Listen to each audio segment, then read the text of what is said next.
전국 지자체 최초로 친일재산 환수 전담팀을 꾸려 화제를 모았던 진천군의 소식, 지난해 전해드렸는데요.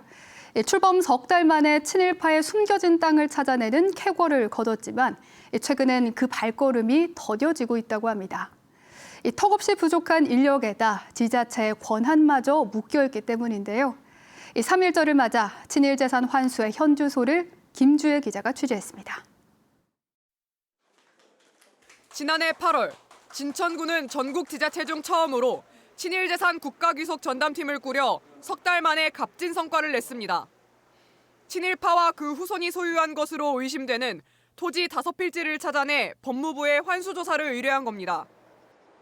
2009년 국가귀속이 결정되고도 친일재산조사위원회의 해산으로 10수년째 방치됐던 땅 한 필지에 대해서도 후속 조치를 요청했습니다. 진천의 한 도로가입니다.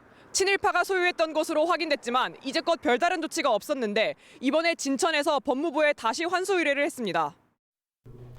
하지만 지난해 11월 첫 성과 발표 이후 다시 석 달 만에 보고회를 열었지만 새롭게 찾아낸 친일재산은 아직 없는 상태입니다.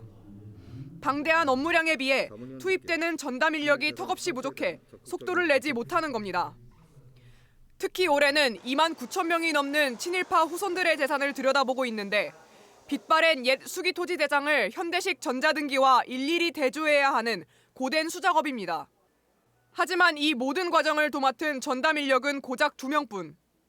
진천구는 전체 친일파 후손 중 약 8%에 해당하는 1,400여 명의 재산부터 우선적으로 훑어보고 있습니다.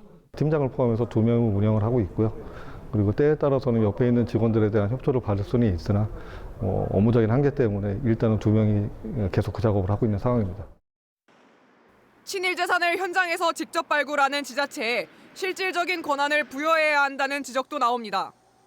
현재는 지자체가 의심 토지를 힘들게 찾아내 전달하더라도 법무부가 자체 조사를 거쳐 귀속 절차를 밟아야만 비로소 환수가 시작됩니다. 하지만 지난 16년 동안 법무부가 선제적인 자체 조사를 통해 국가에 귀속시킨 친일재산은 단 한 건도 없습니다. 지자체가 충분히 할 수 있는 능력이 있어요. 해온 것들에 대해서 실질적으로 국가에 귀속시킬 수 있도록 어느 일정 정도의 권한을 지방정부에 부여해 주는 것도.